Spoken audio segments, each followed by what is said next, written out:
Hey guys, in this video I'll show you how to change legend name in Grafana. Now the first thing I want you to do is come here and edit any panel.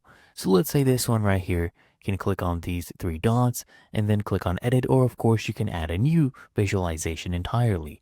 Now, to locate legends, you just scroll down here, okay? Under queries, you'll see alias. Alias is basically legend, okay? So let's change this. This is usually optional. I'll name this Tokyo, right? There you go. It updates.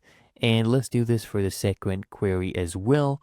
We'll name this Kyoto right there, and it should update. If it doesn't update, just click here on refresh and it will update.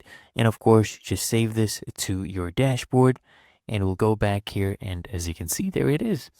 And that is how to change your legend name in Grafana.